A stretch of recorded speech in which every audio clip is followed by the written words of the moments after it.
Good afternoon, ladies and gentlemen. Welcome on in to the Brass Ring Media Podcast for Thursday, March 20th, 2025. Happy March Madness to everybody who's celebrating and or working right now whilst watching the game. What's going on? I'm your host, Zach Haydorn. Has anything happened yet? Nothing notable. Yeah, 9 seed beat an 8 seed. But yeah, that's about it. Games have been okay. They've been okay. Gotcha. I'm most Zach. disengaged. That's Tyler. So, hello. What were you saying? And the most disengaged I've ever been in college basketball, personally. So it's been like a weird year, just because I feel like there's no like, surefire, number like best team. Like I think anybody could walk, and that's good and bad, come tournament time. But that's my take. Take. Full of Orange Cassidys, right? Yes. Is that what you're saying? So many Orange Cassidys. But you won't get anybody in this. Well, I hope you don't get anybody in this tournament with a bat full of nails smashed in their back, Tyler. Yeah. I gotta get your take on this. Huh? I was gonna say also or a final where both teams dunk the ball at the same time and they both. Yes. That too. Yeah. Oh man. Well, we're gonna talk a lot of AEW if you haven't told already with our teases there. We're talking about a lot of AEW today. Dynamite last night. We had some significant, I would say, signals on Dynasty and what that's going to look like, and some all-in teases, and some more folks declaring for the Owen Hart tournament. So we're going to tackle all of it during the show. But before we kind of get into some business, the spot we're talking about with the nails was in the street fight. You've got this weapon that is like a baseball bat or 2x4 with a lot of sharp nails sticking out the back of it. Cope uses it on Mox first, hits him in the abdomen, drops it, and then suplexes him on it, vertical suplex. And Moxley hit that bat of nails very hard, so hard that he sat up and the nails were still sticking in his back. He looked not thrilled with that, especially as people tried to pry the nail bat out of his back. He looked even less thrilled about that. But eventually they got it off, and that was that. I did not mind the violence in that match. I didn't mind the nail bat. But I was grossed out when they were trying to pull it out. There's just something about seeing that skin come with the nails that I was just like, holy crap, that is gross on on multiple levels. So I don't have any fundamental problems with that. I know some people did, but I just thought it was just nasty. How about you? Yeah. I'm the guy who loves a good violent match. So I get the idea of it, right? It's like a bed of nails, right? You can lay on that and there's enough surface area where it doesn't really matter in the way, but not when they're, this much nails as opposed to a full twin size mattress version of nails, right? You kind of lose that battle with gravity in physics when you have that. So quite the spot. My issue with it would be that it feels unearned for where this feud was. I just don't think it got to that point. No. If I'm going to critique it at all, it felt more like a way of hey, this sucks and we know it, and we got to kind of give a good spot so this is memorable in the end. Yeah. So as the guy who likes that sort of stuff, I mean, in the moment, I'm could not believe what I'm seeing. I know it's Moxley. So when he left his feet on that on the suplex, I was like, oh, he's going on that. There's no doubt he's kick low blowing and whatever. And Edge is going to land on his hamstring or something. But My biggest issue with it is an issue I've brought up a lot here on the show is the kayfabe Dr. Sampson at ringside at this point. Like do you remember where I first had issue with him as a persona, as a in AEW? Oh man, something with maybe like early on with like Matt Hardy or something like that. Remember when he like fell off the top of the and like got knocked unconscious and then he just was like still wrestling and could barely even stand on his own 2 feet, and then they just kind of that's good. I don't know if were we even doing shows at that point. I don't know if we were doing shows. But like that was like, hey, someone's up with this medical team. For me, it was like, hey, you were like, he's a real doctor, right? Like a real medical doctor. Yeah. With a degree from like at least Phoenix Online or something. He's a real doctor. Okay. No offense to anyone that has a degree from there. I did not have a degree from anywhere, so casting stones over here. But it was when the MJF was it when he did the spot when he like sold to Wardlow and he got carted out and the mouth breather like over his like eyes and nose a little bit and he didn't correct it, like when you're a character in a scene, like you make it look like you're a real doctor, not a joke doctor. Yeah. So that was when I was like, okay, this guy's a buffoon who's like doing it for yucks. But like the fact that Wheeler Yuta was the one out there and like they didn't stop where they did and have like a real doctor come out there and like assess how deep those things were and how one wrong move, I'm not saying he got a epidural there, but you're closer to giving yourself an epidural in the wrong spot with those nails with the number of things going in your body than you're not. So to not like have him checked on, have Yuta and Edge out there fighting while he's off camera getting checked on, like is insane. Because that of all the spots in that match, that's the most planned one. So it's that sort of like not buttoned upness. Like, when you do a swerve and hangman spot where you staple a piece of paper to a cheek, like, yeah, does that hurt like hell? But like nothing bad is going to happen. Like when you're doing multiple nails in your spine area, your lower back, your mid back, like you got to just be like, hey, we know it's going to happen. It's fine. Like they're both up for it. It's big boy wrestling, but we should have someone in there to make sure we're not doing something super dangerous on the back end, because that spot is gross, but without like Yuta and the ref trying to rip it out of him while he's standing there, like it's a better scene. So for somebody that usually doesn't care too much, doesn't clutch my pearls on this, I was like one of the times where I'd be like, well, Cornette and Bischoff and all those guys are going to have a field day on this one, and they probably should. So they will on this one. Yeah, they will. So yeah, definitely will. That's where I wasn't that interesting. Also in the match result, that you do the same spot. And also, I saw something. I'm not going to take credit for this too. Maybe it's like if you want to touch on it later, we can. But someone on Squared Circle before the show had like laid out every opponent Cope has had since he's come back and how he's gotten literally nobody over in any way, shape, or form, only downgraded them. I do think this is like him coming back has certainly hurt his legacy as a performer. Yeah. Well, yeah, let's talk about Cope in a minute. Because I definitely want to get into the result of this match. But I want to just say before we do, I think you're spot on with that. It's a good point. It's good to call out AEW for that.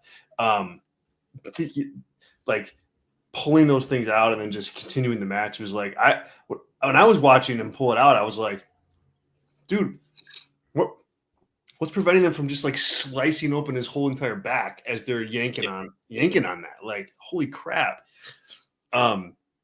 They gotta be careful. And then you can see in the match, John Moxley say, hey, stop pulling on it like that. And then he like throws Wheeler, Yuta tells him to like get the hell out of the ring.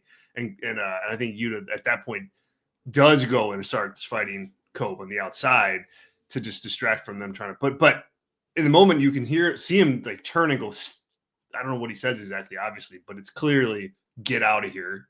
Stop doing that. Yeah. You're done on trying that. You're done. Yeah. And I had an F word or two in the mix, I would say. Yes. Now the match itself, was the blow off to Cope and Mox, which I was supremely disappointed in, start to finish. Like I thought that Cope, coming off of Mox challengers like Orange Cassidy and like Dark Order and like that like gang of misfits at the beginning of this whole Death Rider thing, I thought Cope would be a viable and suitable, challenger to not beat Moxley, but like, at least give him something on the resume for the title run. And he really didn't do that. Like, I think he, as you just alluded to, I mean, he really, I thought, made this feud more ice cold, than heated up. It got to a little bit better place before the pay-per-view, but then the pay-per-view finish was just such a disaster that like you're just left with, all right, well, we'll do the rematch, but we know that Moxley's going to win this. And I thought that it just really, there was never any drama around what Cope was doing with Mox. Like he was saying the right things, but it never manifested itself into anything more than just, okay, these two are going to have a match. I never bought Cope. And I thought he is a veteran of the wrestling business and should be able to like do a little bit better than that in terms of your storytelling and make people believe. And it just never got into the second gear in my opinion, but I am glad it's done. I'm assuming you think that this was the blow off, correct? Like, I don't think they're going back to this. Like, it sounds like they're going to go right to Swerve and Mox, and thank goodness. Yeah, certainly hope so. I mean, it is. I hope so. It's over. Yeah, and it needs to be. Am I missing? Did Moxley ever defend on TV this world title before yesterday? Yeah, during this run. Can't think of any. I wouldn't be shocked either. There was that big gap between pay-per-views. I don't think so. Because right now, like this run is obviously beating Daniel Bryan. Mm-hmm. I don't know why I wrote DB. Because I just watched WrestleMania 31. That's probably why. Then he took on Orange Cassidy. Then he took on Cassidy again, Paige, Jay White in a 4-way, and then Cope / Christian, and then now Cope, right? I feel Powerhouse Hobbs. Powerhouse Hobbs is on TV. Hobbs is on TV. Okay. But I mean, like, this has been a bad run, but like, also look who he's working against. Well, like legit mid-card guys. And Cope is a mid-card guy. And I mean, the biggest guy there is Paige, but he's been, he ebbs and flows, but he's not, it's not a one-on-one match with Paige. Right. I like this new. I like the new hair color on him. He went to the CM Punk school of like lightning. As you get older, in a good way, to not have people notice. But I see you, Paige. Anyway, let me just. I mean, let's talk philosophically here. Yeah. Why? I don't get AEW doing this with their champions. They do it both with their men's champion and their women's champion. Like they get off to this just slow rolling run with the title. Except for Swerve. Swerve didn't really. He got some big matches like right out of the gate. But Moxley, you could have done something with Adam Page. You could have done something with Adam Cole. You could have done something with, although Cole's in the Cope camp, I'd say more than anything. But Page was there, MJF was there, Swerve was there. There's 3 top stars that you just completely avoided right when you needed somebody really big on the babyface side to come in. And I get you don't want to give away everything right away, but it's like Cody coming out of WrestleMania. Like he kind of wrestled the cold AJ Styles. It's like, no, like you got to give him somebody better than that. And it's like that times 5 months. And I'm not sure I understand the thought process on that from a booking perspective. When you have multiple, top stars that are around, Will Ospreay is another guy who was there that could have done that. And I just philosophically, I don't get the urge to just hold everything back, because then by the time you get to it, like you're getting to Moxley and Swerve right now, but it's not as hot as it would have been if Swerve was the first opponent for him in November.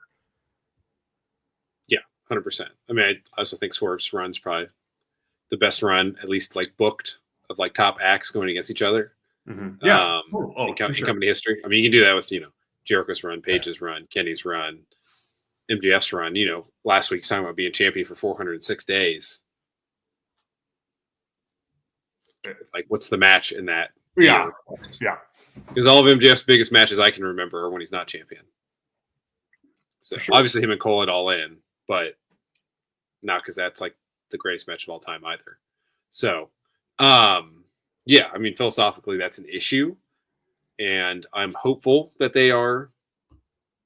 Tony is moving away from that.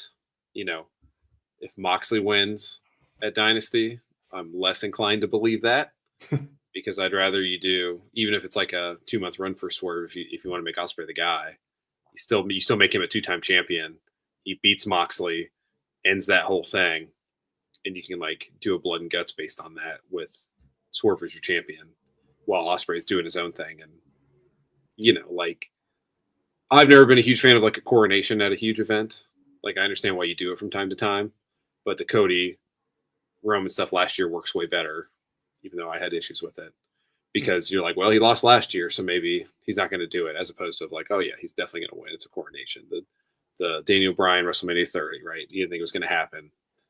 31, like Seth coming in and saving the day because you didn't want either of those guys to win. So all that sort of stuff. Like, I would hate it if it's Moxley all the way there and then Ospreay's just going to win for sure. Like, it'll be nice that it's over, but that would be more of an issue of like Tony's booking and not wanting to hurt feelings, right? I assume he really hurt Cope's feelings with a lot of this. So that's a good start. Maybe he's a good like entry point to hurt feelings with these performers, and you're not their buddy.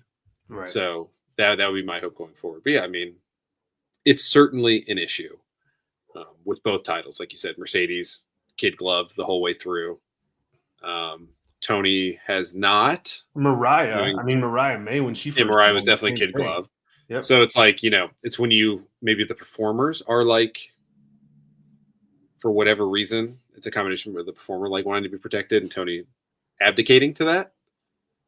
Because, you needed Ospreay to basically say like, yeah, I want to fight Swerve. Right. To like make sure everyone knows he's the guy. Which like, that's nice, but you probably shouldn't say that either because you make your company look weak when you're like, I had to convince the boss for a top guy to lose to a top guy. So all that is definitely concerning on a lot of fronts, but hopefully, you get back to that. Yeah, go ahead. It's just like when, like it's just silly. Like when I'm just trying. Okay, just because I'm wearing the hat. When Steve Austin became champion, like he worked, Undertaker pretty quick after that. Like that summer, he was working with Undertaker. Because you want to do your big matches. You want to do those. And I think that's like why you look back fondly on the Swerve Strickland run is because you had those matches. You had Bryan Danielson. You had Will Ospreay.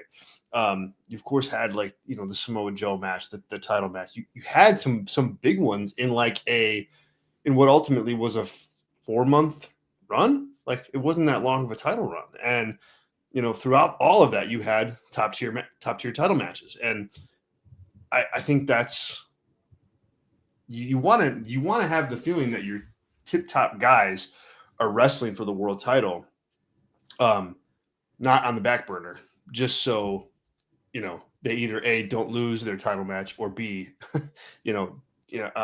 just you just want your champion to get a lot of successful title defenses under their belt, because if they don't mean anything, if they're a bunch of Orange Cassidy title defenses and Powerhouse Hobbs title defenses, they don't mean as much as that Ospreay match did for Swerve Strickland.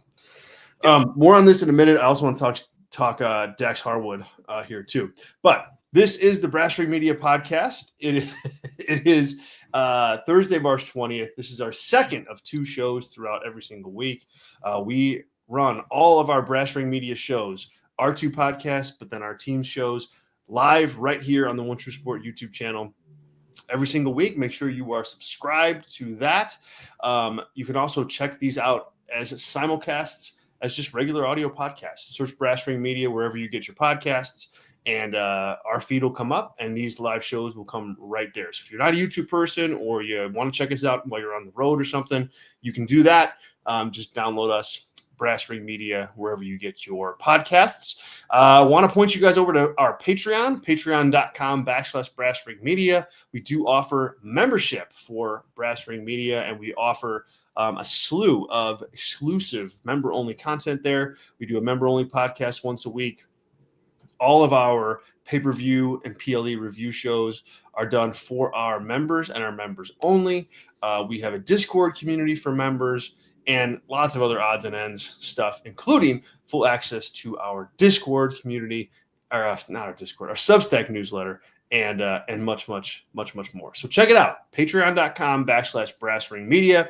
It is, we've been doing this for, almost 2 years now, almost 2 years this fall. So it's rolling, and we couldn't do it without our members. So give us a shot. It's only $4 to become a member. And we thank you in advance for trying us out. We, of course, with WrestleMania on the horizon and Dynasty, it's a good time to do it.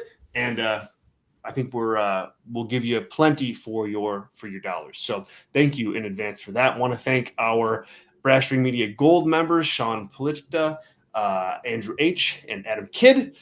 Thanks so much to them. Shout out to them. You will likely see some of their faces next week on the show because it is Gold Member Week here on the Brass Ring Media podcast next week, and that's always a blast. So keep a lookout for that next week.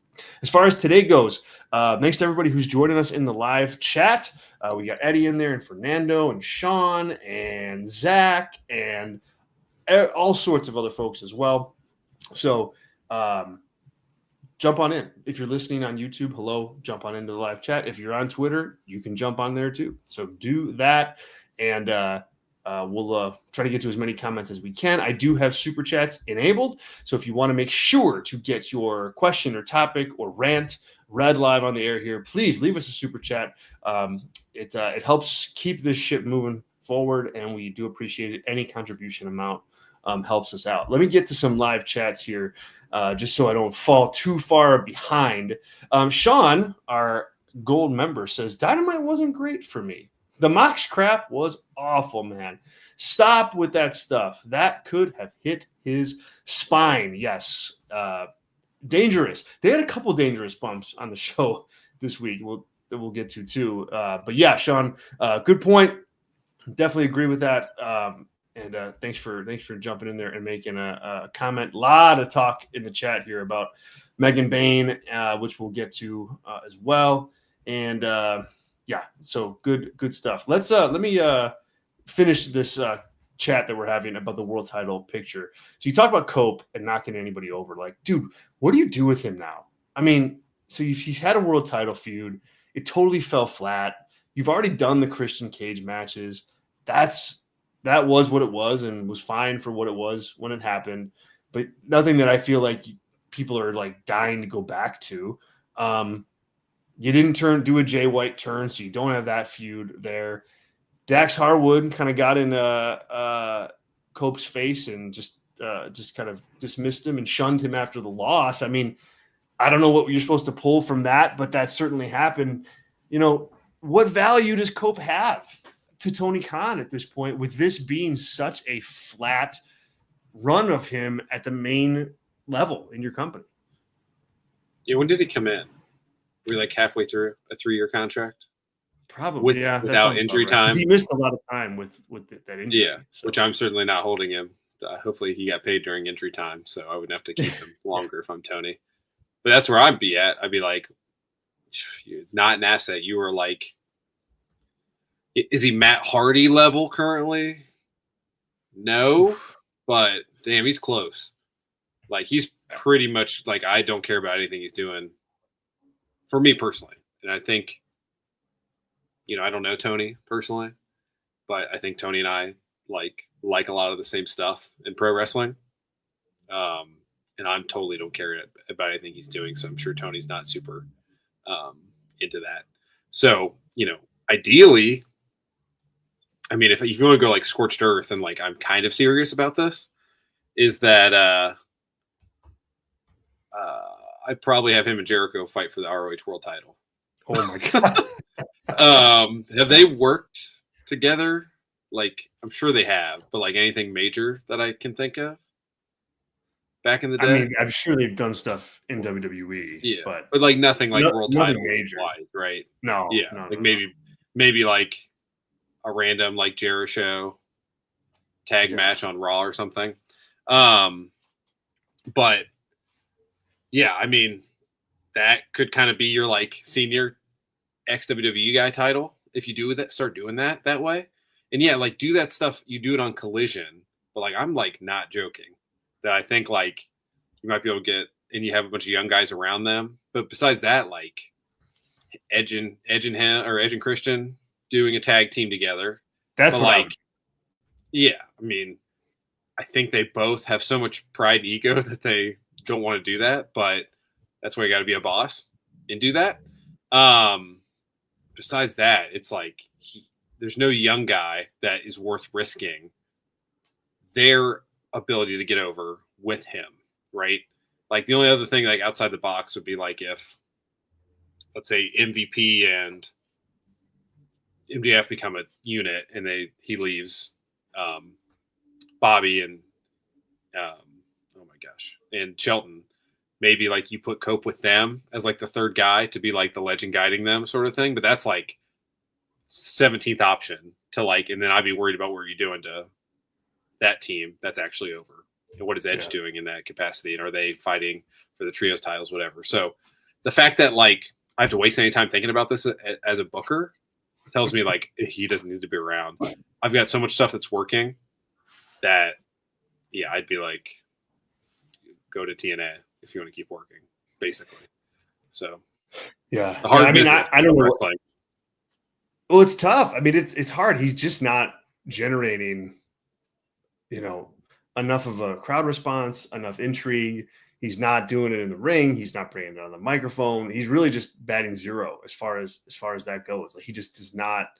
I just don't think that, and the thing is, it's like, I think you could say a lot about Okada too, but I think like Okada is for sure phoning it in. And I think Cope is like not phoning it in. And he's just like, that for whatever reason, his high level right now is just not very high. Like, and I think that's a little sad, but I think it's also true. Like, I don't think he's giving, not a high effort a la Kazuchika Okada, but I think he's delivering on that level of you're just not your former self. You're just not you. And until you find that, like you can't be in these slots. Not when you've got Will Ospreay up there at the top and Swerve at the top and Adam Page at the top and MJF.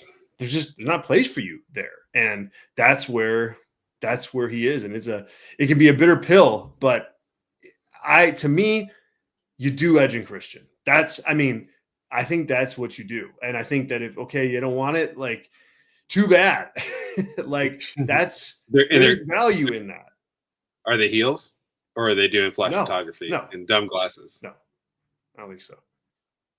You think they're baby faces? If you're booking this, they're baby faces. I mean, I hope there's an option C where they can be baby faces and not do the flash photography. That's what I'm saying. So just like heel or baby face alignment, if you're the booker, what side of the whiteboard are they on? Babyface. No pose. Okay. No 5-second pose. Okay.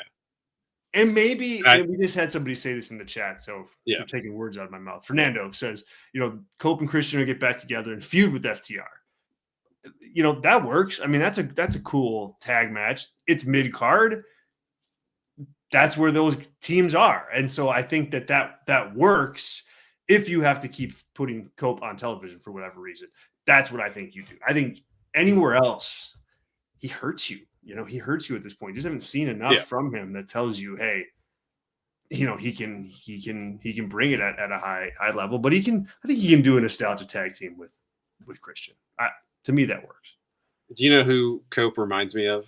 Obviously, we're talking like the comparison of AEW versus WWE is like mid-90s WCW, right? So like who from that, 90s, mid-90s era WCW do I think Cope reminds me of? Just like Impact, and then didn't have an impact, and it was like not worth the squeeze Brett that you thought he'd be worth. Well, no, he's not a star. Brett. I'm half kidding when I say yeah. Although it kind of fits the bill. Brandon in the chat, Trevor Ariza. Trevor Reese. The guy who, when he played for the Lakers when they won the 09 title? 09, yeah. Everybody wanted. He was like the 3 and D, the original 3 and D guy. Good pull there, Brandon. It's a really good pull. What I'm trying to think of mid 90s that the juice came over, big impact. Then it wasn't a big impact. He came to WCW. He had a great shirt on his debut. That's my last hit to you. Holy crap! I'm gonna kick myself when I don't know this. I can't even venture a guess. Now that you give me the shirt one, I'm embarrassed. Lex Luger. There it is. Okay. Because he came over, big deal. Obviously, big fanfare, the first Nitro, big deal. But man. But he. I mean, Luger won the world title at least. I mean. Yeah. But that doesn't mean it was good. I was trying to think there's nothing memorable about him in WCW, in my opinion. Yeah. But so yeah, and then that's probably being generous to Cope here. Obviously different ages too, because Luger was probably 40 when he did that, maybe even late 30s. Younger. Yeah. So yeah, it's not good. It's not working, and we'll see what happens. But I'm down big time on Cope. I have been for a long time. I haven't made it a big deal because it's not been the main story in the company. Once you do that, it's it's well, and that's about. I think it's an important thing to call out. It's you can have guys on your show in certain spots they can work, but as soon as they get out of that spot, they can't work. Like if you made R-Truth, a number one contender, a serious number one contender for the world title, people wouldn't take to him the same way that they do. Jey Uso right now is living some of that. I think. I think he's working through that. Where it's all right, you're on this level, and now you're on this level, and when you're on this level, we expect you to deliver differently than when you're down here. And I think that's that's Cope. It's not worth trying out, but this definitely did work. It definitely did work. Yeah. Okay, let's pivot a little bit here. And by the way, there's a Steve Kerr debate going on. I will not have a negative Steve Kerr debate in a live chat of the show that I'm running because, dude, Steve Kerr. It's Steve Kerr and the Bulls. That legendary six man. Yeah, and if anyone's Steve Kerr, not in his in-ring ability, but just the getting punched in the face by a better talent, then it's Jungle Boy. It's the Steve Kerr of AEW. That is true.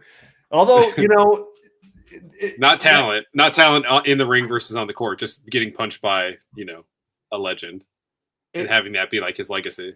Steve Kerr, though, earned respect when he lost that fight to Michael Jordan. Yeah, because he went out there and they did business together. Yes, right. Yeah.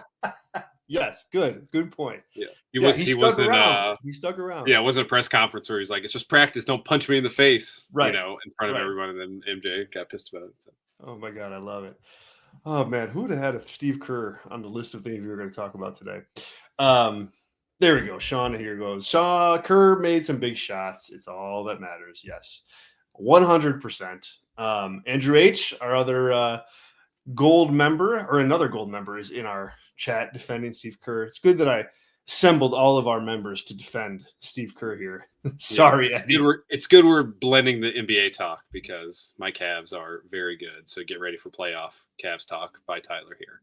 Hey, I love watching the Cavs when they're on, when they're on nationally, and I can watch them here. I get a kick. Very deep team. Deep team, fun team. They're a fun team to watch. It's always fun when there's a 6'8" white guy who does way too much, but he's really good at it. It's oh my God, what's the guy in the Lakers' name? Not Luka. I know who you're talking about. I know he'll know it. Oh my God, what's his name? I'm blanking. But America just loves a white guy who doesn't look like he'd be super athletic and good at basketball, but out there doing it. So one thing that we'll never not love as a country is that plucky white guy playing NBA basketball. And the Cavs are going to have the East has a problem on their hands with old. Yeah, I mean, it's Cavs or Celtics for sure. So yeah, getting out of the East. All right. Let's see. Let me just run through this chat here. And I think Austin Reeves. Austin Reeves, yes. There it is. Yeah. There it is. All right. The chat was going pretty hard on Toni Storm, Megan Bayne, and Megan Bayne versus Chris Statlander from last night on Dynamite. Hard in a good way. And I really, when I saw that the Moxley Cope match was going to be the main event, I was like, why? Or wasn't going to be the main event. I was like, why would that not be the main event? And I wonder if some of it had to do with like legitimately had to do with the weather, where AEW was like, all right, people are going to want to leave early to like get home in this craziness. So let's do the main event sooner to account for that. I'm not breaking news on that, but that's one of the things that I thought. However, I thought that running with Bayne and Statlander in the main event like worked pretty well. Like I liked the match. And the main event, it felt fresh. You've built to this match over a couple week period. So it was a cool, like little TV main event match feud ender, which I thought was fine. And then Megan Bayne, like I think you might have something there. I think you have like a different, and I'm really curious to get your take on her and there's been mixed feelings about her in the chat, which I'll get to. I think she's got a totally different marketability than like Toni Storm, different than Mercedes Moné. She's not going to work the same kind of matches, but she's like, just like a monster heel. And she's taking out Storm. She's taking out Statlander. She's taking out Willow. And she's getting pushed right now. She's been in the main event. She's going to be in a world title match at Dynasty, it looks like. Like, I think this is how you feature Megan Bayne. And so after the disaster that was her first appearance in that casino gauntlet or whatever the hell that was, where she did almost nothing, they've really turned a corner with her. And I think that they've got her positioned as more of a, kind of like Brock Lesnar-esque type talent that needs some strong booking in order to keep up. So I'm really interested to see where this goes. But so far, like I think Megan Bayne is a like effective choice for a title match against Toni Storm right now, no matter which way you go with it. I think you can make an argument right now. Okay, maybe you want to put her over, maybe you don't, but either way, this signifies to the world like, hey, she's a main eventer or she's in the world title picture. And I think that's good for a fresh type of talent like Bayne. Yeah, I would agree. It was nice to have 2 women's matches on the show last night. Yes, it was as well. So that's always good. It's probably first time in a long time for that. So, Toni got bullied into doing that, it seems. So exciting, and I hope the rating. I assume the rating will not suffer because of that. Yeah. So we'll see. But yeah, I mean, the way she's being booked is, like Nia Jax booking in WWE. Yeah, she sucks. That's a good. Yeah, and Megan Bayne does not suck, right? So just doing that and getting her over and being that person on the roster that. There's still no male version of this either. So it's interesting. Like you can do it successfully with Megan Bayne. Maybe you can replicate that in somebody else on the roster if you wanted to. If someone new comes in or someone that's hurt, if Brian Cage got hurt for 6 months, you came back and you put him in this spot, I think it'd be totally fine. Like on terms of like her potentially beating Toni, I think that's a 0% chance at the show here coming up. So just put that on the record right now. But I do like the way she's being built. And her and Toni interacting last night. And, Toni's a babyface and she needs heels to overcome to stay hot on way to a big match versus Mercedes at All In.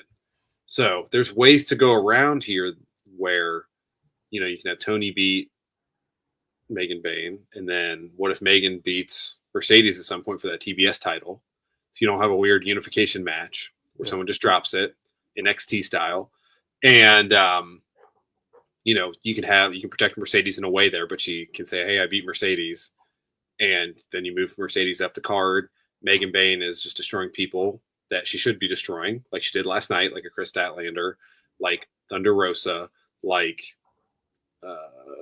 Jamie Hayter, if she can come back and work a little bit. But to me, it just like then you're hot-shotting that title. Because what do you do then if Megan Bayne wins the world title? You're going to do Toni and Mercedes for the TBS title at All In? That's crazy. Then you're just saying that title's more important than your world title. Then just say it. Or you have 2 world titles for the women and not for the men, which would be interesting unless you want to make the international title the second world title. Then if that's the case, I get it, because then Toni's going for Mercedes title and she's more protective, more heelish, stuff like that. But yeah, I just don't see that happening. But I like what they're doing with Bayne a lot. And we were talking about that 5th person a couple weeks ago. Yep. And I think Bayne is like in that zone now as that 5th person in the women's division. Yeah, I mean, I think we've been talking a lot on this show about Mercedes against Toni Storm at All In. And obviously I think that makes sense. But last night they threw a pretty big hint out there that Mercedes is going to be working with Athena at some point. And now I don't know when that match will take place, but they did throw that out there. So we still have 3 months, right? There's 3 months. Yeah, exactly. And this is what, July 21st? When is All In? July 19th? Yeah, I mean literally 3. It's like 3 months away. Yeah. 4 months away. April, May, June, July. 4 months. 4 months. We're 4 months away. So like you can do that and still get to this. Yeah. We don't need it to be Gunther and Jey Uso where we know 2 months in advance and then we're like pissed about it. Right. I'm with you on that. And we've got a lot of mixed feelings in the chat here. I just don't think you can put the belt on Megan Bayne quite yet. Like you need to tell Toni Storm in this, like, hey, she's got to get over in this loss somehow. Like, you got to make it happen. She's not a talent that you want to bury, but it is just too soon for Toni Storm to lose the title. Toni Storm has finally emerged, and they're finally treating her as like the face of the women's division. So go with that for a while. Feed her heels like they're doing with Megan Bayne, and let her beat them, but build them up. And that's what they've done here with Megan Bayne. And that's why that type of booking works, because if you have an over babyface, you can heat up any heel and put them in there. And I think, that's Bayne's role right now. That doesn't mean she can't show something in this and elevate herself later. But I think right now, she's heeled monster challenger of the month. The only difference is they're putting in elbow grease and time to not just tell people that, but show people that, get people invested in that. And that's what they're doing with this. And that's why it's working. Sean says here in the chat, Megan is really good, but she needs to talk at this point. And I think she has to win. Put her over strong. Toni will be okay. So yeah, I think we both disagree with you on that, Sean, but I understand the thought process, go with Bayne. I think you're in the middle of going with Toni Storm. And so I disagree that you have to put her over. I think Megan could just be what she is, and that's a challenge. Any comments on this? You Tyler? could even, like, if you want to get creative, you could even protect her. Like, what if Mariah came in and like saved Toni from losing because they have that strange relationship? There you go. Yeah. Where she's like, "Why'd you save me?" She's like, "Well, only I'm allowed to defeat you. Like, I love you, and only I can take you down." And then you have a triple threat with the 3 of them. Like, you could do all of that, and I think that would be great, and that gets you like a story for a period of time and all that stuff. That's just one example of what you can do. There's many ways to protect AEW, especially in main events. Sans the Mox story and Cody Rhodes stories, pretty small-less in world title matches. So you can do a little chicanery here, and I think it's fine. Andrew H says it's too early on Bayne. Too early for what? I think you got to clarify that. I think to win is my guess. Yes, to win. Yes, I'd agree, but not clarify. for the spot. I think this spot is good for her. Like she can't. Like, I made this argument. I wrote the column this morning for the Substack, and it's like Megan Bayne. If she's out there like going 50-50 with mid-card people, she doesn't carry the same gravitas. She doesn't have the same tone on her. She doesn't have anything like that. It's like she's like Drew McIntyre a lot in that regard. Like, he has to be in something big, or else it's just kind of like weird to watch him because he just doesn't look like a mid-card, low-card guy. and he doesn't talk like it and he doesn't act like it. So when you see him like not at the top, you're like, huh, that's weird. I think he doesn't win all the time, but he's up there. And I think that's what who's the male equivalent in WWE of Chris Statlander? The male equivalent of Chris Statlander. Yeah. Because that's like, if I don't know who it is, but like Drew wrestling that person is what we saw last night in the main event, right? Yes. Just, I'm not a Chris Statlander hater, fan. I'm like as neutral as possible on Chris Statlander. I think she has finally been serving her purpose of looking like a strong babyface person that loses all the time. Is her perfect role in a real company. Yeah. So, like, if Carmella was a babyface, I guess would be like my comp on that. You know, it was kind of like it was Jay for a while. I think somewhat near there. Like, it got babyface who people like, but loses really when it comes down to it, and only recently has that. But just imagine that person wrestling Drew. It's like, oh, it's fine. I guess it's main event because it's a 3-hour SmackDown. But yeah, I think you're right on a lot of that. Is what I'm trying to get at. Yeah. Sean says here, be brave. And you said that, Zach. Bayne has something. Put her over. It doesn't hurt Toni in the slightest. I just don't agree. You know what they could do? If this could work. Okay. So Chris is Sheamus. That's funny. Yeah, modern Sheamus. So you have Megan Bayne win the title, right? And then her and Mercedes are set up for All In. And then we can have Toni Storm come in, steal the contract, and sign it underneath all the thing, and then be a joke of a character. I think that would be like exactly what I would do in this situation. Mind blown, man. Who? Gosh. I don't know. Sean, that is not a dig on you and your. I agree with you in general. Being brave in wrestling is good. I just couldn't help myself in bearing WWE booking on an AEW related show. That's what should happen. I mean, oh my God. No, that's why you just like. I think some of this. Sometimes you just have to. You've worked hard to get somebody to a certain place, and you just got to go with them. It's like you don't always have to be looking to the next thing and to get the next person over and to, find the next star. You have to be cognizant of that, but you don't have to be always leveraging your top talent in order to get that. They have spent a long time telling this feud with Toni Storm and her comeback to the title. Now you want to reap the benefit of that. Now you want to reap the benefit of that work and how over she got and the momentum that she has. And you want to feed it. You don't want to stunt it right away. And I think Megan Bayne is the perfect opponent for that, as long as you tell the story the right way. And they've done that. They've given her weeks now, 4 weeks straight of her like beating people up and interrupting matches and winning matches. And it's your second tier talent, but at the top level. And now I think that you don't put her over. You let Toni beat her. It's just like, when I'm trying to think, I just keep using Steve Austin for an example because I can bring that stuff up. But it's like when Austin fought Kane, right? Kane was like a big time guy when he fought Kane the first time. A lot of momentum, heel, you could have made the argument, well, yeah, put Kane over, make him this really big monster heel. But it's like, that's not the business at hand. The business at hand was you were on the Austin ride. You were on that run. And so you heat Kane up, you feed him to Austin, and then you hope that Kane is okay on the other side. You just reverse this. And so Bayne's time will come. It's just not right now. We're not talking the first blood match because Kane won that. No, before that. Okay, that's late. That was later. Okay, I just didn't know your timeline. Yeah, Kane was champion for but then he lost the next night. Yeah. That's his only title run too. Well, he had the world title run. So yeah, he had a day-long title run. Yeah.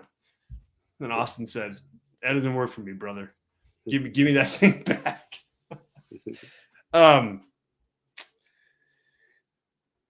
Yeah. Okay. So Sean Shawn pushes back. I agree, but we will love Toni regardless. I wish she wouldn't have won the title 3 times. This just feels too soon to put her in that spot. Fletcher should have won and he didn't. I like him, but it's not the same now. See, I would argue the same thing about Fletcher too, Sean, where it's like Fletcher is in a, enhancement kind of role. Like he's there to, help get other people over. And in that process, he's elevated himself a lot too. But Will Ospreay is the guy. Like he's the guy. Like to me, he has to win the end of that feud, and he did. Yeah. So I think it's just a fundamental kind of difference in opinion, but that's okay. That's why these shows are fun. Yeah, as an example, like if Megan Bayne is elevated as much as Kyle Fletcher's been elevated, I think that is the biggest win you could get. Like if you're Tony Khan, you're signing Kyle Fletcher to a 10-year contract if you can. If he's dumb enough to sign it at market rate. Right. Yeah, exactly. Right. I mean, Kyle Fletcher, like in losing to Ospreay in the end, he's way more over and a bigger star than I think anybody expected him to be when he first came in. I mean, Jesus. Way closer to being a top star in AEW than Cope, Christian, Adam Cole, Jay White, Okada. That's like a top every day on every time on TV guy. Like all of that is certainly true post this Ospreay situation. Exactly. Yeah. Yeah. Fun conversation, you guys. This is good stuff. So let me ask you one more thing about Megan Bayne that I've got in my notes here. Do you think that she needs to talk? Like, because she hasn't cut a promo yet. Obviously, pro wrestlers need to do that, but not all of them necessarily. And I think she's gotten over quite a bit in not talking. I go back and forth on this because I'm like, she has this look to her, right? And then as soon as she talks, like that will impact that look one way or the other. It'll either enhance it or it'll detract from it. So I think I would, I know I asked you this question, but since I'm ranting here, I'll just give my answer first. Like I think that you probably do want to have her talk, but man, I would keep it very minimal and I would make sure it's written out and you know exactly what she's going to say so that it's perfect. And because you just don't know yet. So I would say yes, but be careful. Yeah. I mean, you were talking about for this feud, right? Yeah. For this feud, like do you have her cut a promo at some point? I think for this feud, you don't have to. She's still so new to the audience and you're just defining her character. If you want me to think that she has a small chance to win, then I would say yes, but that's not important for me personally. So yeah, eventually I think so. I'm sure Don Callis is like in Tony's ear every day to be like, I could use another up and coming star to be attached to, so I have job security. Yeah. I mean, she needs a mouthpiece. Or like MVP, I would love for her. Yeah, there you go. Going like that. Yes. She would be a great Hurt Syndicate. Yep. Addition. That's a good idea, man. Yeah, that's good. That's good. So yeah, I mean, if that's the case, like a mouthpiece and her not talking, I think would be my ideal combination. Because then it's easy for her to turn babyface when she throws MVP out of the ring, like she did to whoever, Red Velvet or whoever she's done it to already. So there's a name I haven't heard in a long time. So yeah, not a huge issue for me on her talking right away. Yeah, because you know what I mean, like about like talking like that. Like if you're like, I think like Brock Lesnar. Well, she's got like a sweet voice. Yeah, and, like can't like octave down to be tough. Right. I don't know. I know she's like, is she still the HOG? Is that company still around? Yeah. I don't know if she's still the champion there, but okay. But that I know she's done some GCW stuff. I've never heard her talk, so I don't know what her voice sounds like. Not that that's like a huge issue either way, but yeah, I mean that's. If she's not good at it or whatever, then yeah, you protect her in lots of different ways and grow to that point. Than just throwing her out there like they've done so many times with so many characters in the past. Yeah. I mean, exactly. Like you can really do some damage of the perception you're trying to create if the talking doesn't work. So it's, you got to be like careful. If you're a big guy with a David Beckham voice, that's not going to work for you. Right. Like, I'm trying to think of a good example. The name that came to me was Brock Lesnar because he kind of has a voice that you'd be like, oh my god. So yeah, like it's 200 pounds lighter than yeah, he is. And weird, you know. And now he has pulled it off over the years, but it's not great. It's not great. That's probably the best comp of like the worst case scenario. I'm like, man, I wish he sounded like Batista. Right. Seriously. Yeah, exactly. Yeah, because Batista, you see him and you hear him talking, you're like, okay, yeah, that tracks. Yeah, but Brock is definitely. Oh yeah, Andrew's got a good one if you want to put that up. Probably the best one outside in all of sports. Yeah, seriously, this is Mike Tyson. The best one. Mike Tyson is arguably the greatest knockout artist in the history of boxing. His voice actually makes it more fun. That's a great one. Glad you brought that up, Andrew. Gold member, doing gold member things. Good stuff. Thank you.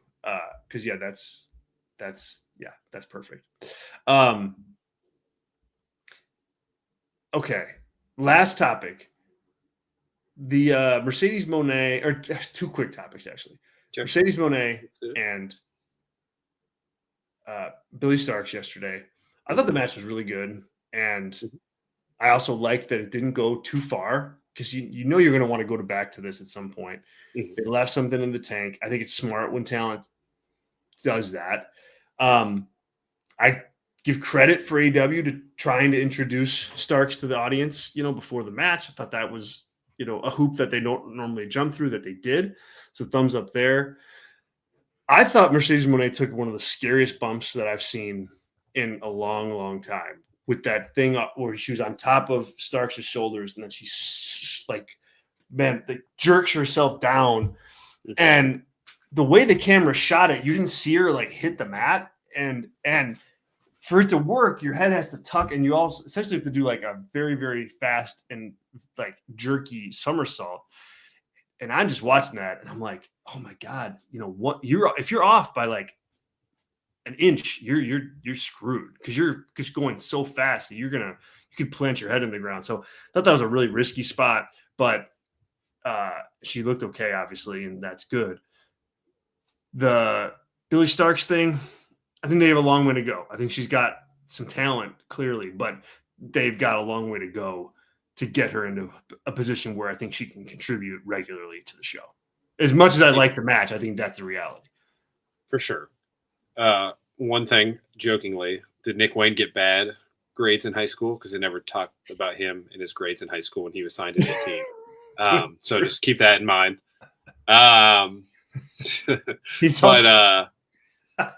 Yeah. I forget. But God, they did. Oh my God. That's always been her character. I'm excited for her to break out of that. Obviously when she's 16 in GCW wrestling. Right. That's an important thing of she is close to her school so she could come today and it's fun or whatever. But I'm excited for her to break out and be an adult wrestler. I think that's an important step for her in her career.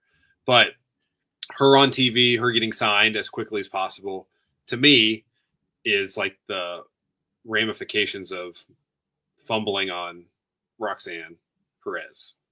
Now, I don't think she ever had a chance because Booker T was her trainer. Obviously, Booker's tied to WWE a lot. But you could have always, somebody had to have known, even if it was not Toni, that she was the one to sign and beat it by $500,000 a year. Go crazy if you really think someone's the up and coming prospect. There's no draft. You can just pay for these people. So I think that's it. And making it work. If he would never admit it, but I think there's a little bit of that as well, getting these 20-year-olds admit Roxanne's a lifer in WWE and going to be a huge star for them. And Toni could have signed her away. So that's a feeling I have as a booker on that. But yeah, 100%. A lot of work, but it's totally fine if she's tagging with Chris Statlander against Nyla Rose and somebody, right? And that's a collision show. And you're oh, there's Bill, it can be 2 years before she does anything crazy. You know what I mean? But that's totally fine. She needs to get reps in on the big stage, go from there. Totally fine. That's where you are. You're 10 years away from being in your prime. So yeah, totally fine. Exactly. And again, a nice little tease. But boy, I'll tell you, you think when I say it to myself, like, yo, good. They left something in the tank for them to go to. And it's like, man, Mercedes might not be around when Billy Starks is in her prime. Like, because Mercedes is probably not not now. She'd probably be around, but not at this level. And and if WWE wants to pay her like $5 million a year, she'll be in WWE too. They could certainly use her. Yes. So that's always on the table too. But also Mercedes probably knew that John Moxley was going to get slammed onto a bunch of nails. So she was like, oh, let's do a crazy spot to make sure people will talk about me tomorrow. So I think that's a little bit of that ego, which Mercedes certainly has. So. Certainly has that. And not the bump that I would be taking to prove that point. But hell, Sean says here, almost broke her neck. They have to freaking be careful. I mean, that they do. And she's okay. Every AEW anything, there's about 3 of those spots, it seems like. Yeah. Again, the whole like protecting your talent from themselves aspect of this that I talked about with Moxley. Got to do it. Does need ramped up. If it's at a 2 right now in AEW and maybe like a 7 or 8 in WWE, I'd like AEW to try and get to like a 5 out of 10 on caring about their talent, but not making it so freaking watered down that you need good story or else without good story, I think WWE is like pretty bad product, if I'm being honest with you. And bell to bell perspective.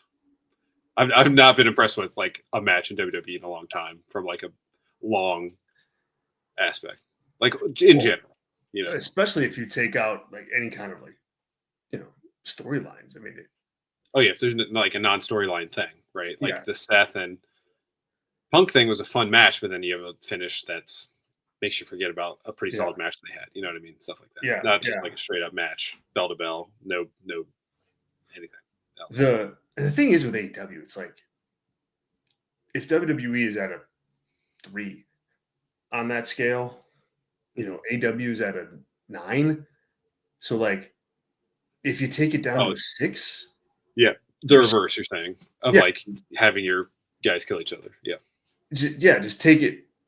You take it down to a 6, you're still like significantly different than the other promotion, but it's just not crazy spots where you could paralyze yourself in a random Billy Starks match on Dynamite that in front of a crowd that's not even full because of a blizzard. Like it's just, it's scary spot. All right.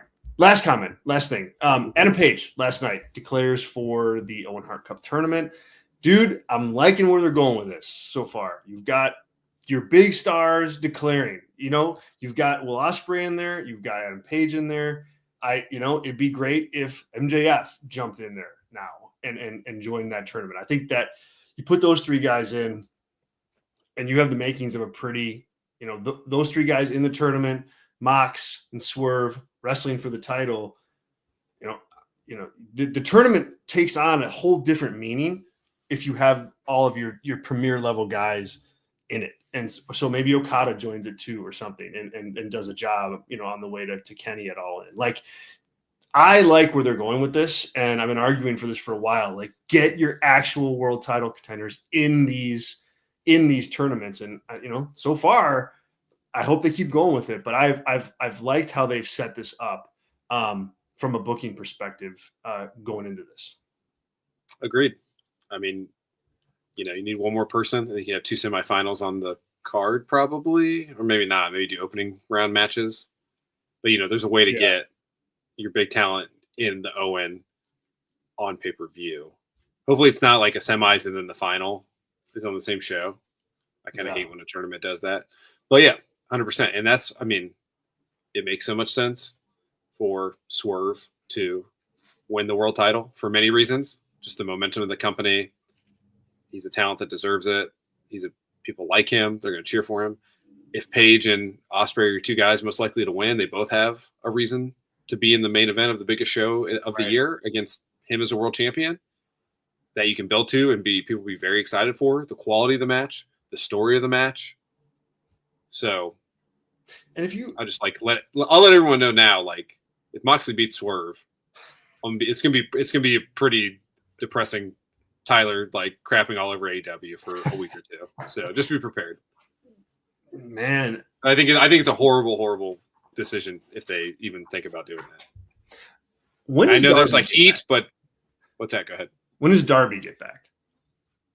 I don't know. When's he's in? It's climbing season right now. You can only climb like a couple of weeks of the year, right? So is he's actually Everest? climbing? Like I chuckled when MJF said that he was dead on a mountain somewhere during last night's. Yeah, let me look. Did If you hear you that? can filibuster, yeah. Well, good. That's why I love MJF because he's like, that was. I mean, like he's trying to be a bad guy, but that was just too funny. Like not to laugh at that. Yeah. So 2025, April 8th to May 31st is the window that's estimated currently to climb Everest. And how long does it take to climb it though? So I mean, is he already up there? Like, is he already? He's probably training or whatever. I don't know, but yeah. I mean, he's not involved, so don't worry. He won't be back. He won't be back for the tournament. So no, if you're like, I mean, if they're holding him, and they're holding Moxley, and that's Moxley and Darby. Oh, I mean, that's as close to a write-off of a company I'm ever going to get. They're holding it, and they're limiting all this stuff to give that Darby moment when he's going to be one of the worst champions they've ever had. I can just tell you that. Like, a post him winning is going to be absolutely atrocious. And I'm not a Darby guy, but Darby is like your, not Undertaker, but whatever. He's like your gimmick match guy. He's not your guy who's your world champion, legitimately. So yeah, I think it'd be insane. Yeah, if they're waiting for him to do anything. There was a time where I think you could have read the tea leaves and go, yeah, they're gonna angle Darby on this, but too much has happened, and the Moxley run isn't all that hot, and Swerve is, and Ospreay is. You can just have him beat him later, and it's like the same thing, same cathartic thing. If he's the one to dismantle the mechanics. Yeah, right. And you can still do that match if you really want to, but yeah, I think the whole company's kind of changed a bit since this whole thing happened, and so you got to pivot, and if you don't, that's on you for sure. Yeah, that's the opposite of Kyle Fletcher. If I'm Tony Khan, I would tell Darby, good luck, go get an offer from NXT, come back to me. If I'm like running this like a real company, because he is an AEW guy, he's only an AEW guy. Yeah, the grass is not going to be greener for him anywhere else. No. So I would not be catering my entire company to him because I like him for that reason. No, and the bottom line is there's just other bigger talents now. Like, and Darby,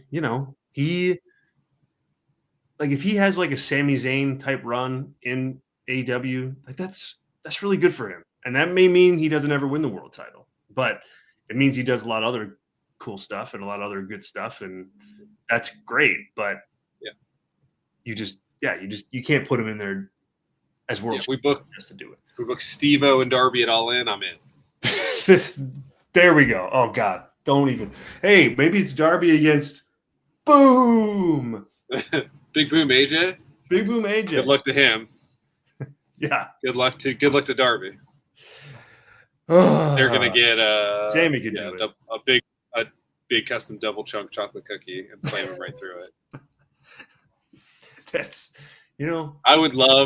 I'd be like, I will book this match start to finish for free if Tony wants to reach out about that. I'd have so much fun booking that match. Yeah. I mean, but that's yeah. So yeah, so far so good on this Owen Hart Cup tournament. I like where they're going. Sean, throwing some cold water on your prediction. Swerve should win, Sean says, but I don't think he will. You're depressing Tyler, Sean. Jeez Louise. Yeah. I mean, it's not even like as a fan, it's just like Tony's a pretty smart booker in general, I would say. It just is such a dumb decision. Like, I don't know what you're building to then if you do that. Like, you're building the Ospreay beating Moxley? I think. Yeah. Yeah, but like that's not doing it for anybody. Right. I mean, well, it's not so much that I dislike the idea of, in theory, Moxley against Will Ospreay. I mean, that's fine. A good feud. I'm against it. Like, for real? Swerve and Ospreay is a way better match. What do you think this? You don't think it's just going to be Moxley beating him up, and then I hope that you get like? I think it's like that's like a 3 3/4 star match. I just don't think they are working a match worthy of main event of the biggest show of the year for AEW. I mean, Ospreay is still. I mean, he's like. I was right about Rhea and Becky, so just calling it now. If we get here, it's going to be a totally solid, above-average match, but it's not going to be. Yeah. It's going to be the 4th or 5th best match on the card from a work rate standpoint. If that's the case. And my point though was like, it's not even so much advocating for whether or not this match would or wouldn't be good. Moxley against Will Ospreay. It's just Jon Moxley. I just don't think you can. Even if the plan was to do Moxley against Swerve at All In, I think you have to take the title off of Moxley now because I don't think he can make it like another 4 months. So it's not even like my point in bringing up Ospreay. 4 months. 4 months is a long time, and it's so. He's been champion for barely 4 months. Right. Want to do another 4 of this? Like that's where I'm like, we're in like right off this company as a legitimate number 2 company. If we're doing stuff like that. That's the problem. That's the problem with it's not like, oh, you want to do Will Ospreay against Moxley. Like, okay, that's fine. You want to do that. But Moxley just can't be the champion for that long. It's not working. And so you got to change it up. So, I mean, if the way I'm looking at the tea leaves, I'm more on your side with this. I think they will pull the trigger on Swerve here and do it. And then, do what they, go with Ospreay against Swerve or Swerve against Hangman. That's an All-In main event. I think. I mean, you could do that, but for sure, Moxley, I don't think so. Yeah, like it's like if Moxley is not champion, right? What is he doing on that card? It's like, is he on the card? And that tells you exactly what you need to know about. I mean, I'm sure he would be in a multi-man match. I doubt he'd be in a singles match. So if you're like current champion is probably not even like booked in a singles match for sure, then like I just cannot see Tony Khan going the distance to make that happen. That's like how he thinks as a booker. You know what I'm saying? Does that make sense? No, it does. It does make sense. Yeah. This is not like, oh, let's get heat, by keeping Jon Moxley, as champion. And I just like, it's not Roman. I don't. It's going to be like, if he's not champion, if he loses to Swerve, it's probably like him and Adam Cole for the TNT title. Something like that is the best way to get him on a card like that. Or it's for the trios title or whatever, a 4-person, 5-person stadium stampede sort of thing. That's it. Those are the options. Or you could do Darby then, I guess. If you wanted to have Darby just beat Moxley, right? Again, you could do that, but it just can't be for the title. Like that's the thing. Like you cannot be for the world championship. So it's dangerous to say this out loud. I have faith in Tony to make the right decision here. Yikes. It's March 20th. We'll find out. March 20th, 3/19. Remember this day, everybody. 3/20/25. Tyler trusted Tony Khan. Maybe for the last time. Yeah. Oh, man. All right. You guys, we'll wrap it up there. Thanks for a fun show, everybody. We appreciate it. It was fun talking AEW after we were really, really heavy on WWE on our Tuesday show. If you want to hear our take on everything concerning John Cena's first heel promo and Rhea Ripley and other stuff from this week, WWE-wise, we talked all about it on our Tuesday show. You can get that now in the archives here on YouTube, but also as a podcast. So search Brad Street Media where you get your pods, and we will be there. And you can download us every single Tuesday night and Thursday night. We'll be there, as well as other shows. The Kick-Ass podcast will be live here on Saturday morning. Don't want to miss that. Also, we had our Raw post show this week as well. So if you want to catch up on Raw analysis right after the show went off the air, you can check that out too with the Nocturnal Knockout. Once again, plugging Brad Street Media membership. We'd love to have you guys try us out. Now's the best time to do that. Just go to Patreon and find us. Patreon.com/Brad Street Media. It's only $4 and you get a ton of perks like pay-per-view and PLE review shows, like a member-only show, and full access to our newsletter, the Discord community, and so much more, especially in the lead up to WrestleMania. So check it out. Sign up. We'd love to have you. We think we'll do well to earn your business. So thank you in advance for that. One last time, it's patreon.com/BrassRingMedia. Thanks to our gold members, Sean Palikta, Andrew H., and Adam Kidd. Tyler, any final words? I have a super chat that I didn't get to. Let me get to this before I throw it to you. Zach says here in the conversation about Megan Bayne, says it was nice to get raunchy, timeless Toni back. She was hysterical last night. That said, Megan Bayne needs to win at Dynasty based on her presentation. So we handled that part at the end, Zach. So we definitely answered that. And it's interesting because I if you would have just had me guess your opinion on this, I thought you would have, sided with us on this and go with Toni. But so this is interesting. I do think, Tyler, that Toni was pretty good last night on commentary, and after the fact too. That's why you got to go with her right now, because it's a hot gimmick and she's great in it. Run with that. I thought she was really good too, and she, is able to. I think what she's found toward the end of this Mariah May feud is a way to be timeless Toni, still have the quirkiness of that, the comedy in that, but there is a more serious tone to what she's doing now, and it took her a while to find that, but she's there. I think she's found it, and she's able to move the pieces around her gimmick well enough to stay a serious champion. So I liked her last night too. Yeah, I think it's the best way to sum it up is that Toni, the character, is, I think, more hurt than anything. Then Megan Bayne has helped if you make that switch, right? That's why I think it's a 0% chance that Megan Bayne wins. It'd be hey, Roman is the top guy as a heel, but we really like what Kevin Owens is doing at the Royal Rumble, the build up there. So we should Kevin should win it just for a little bit, and then we'll give it back to Roman.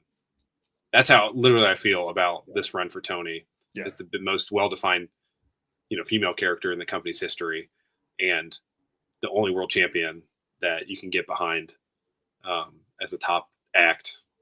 You don't want Megan Bayne and Jon Moxley as your 2 world champions. I just think that's a disaster. Yeah. Yep. Well said. And thank you, Zach. I appreciate it, man. Sorry it took a little bit to get to this, but I do appreciate it. We appreciate it. And thanks for the support. Tyler, any final words, dude? No, I don't think so. I'm glad Sean and I have disagreed a little bit today. Usually we're aligned. So Sean, I appreciate it.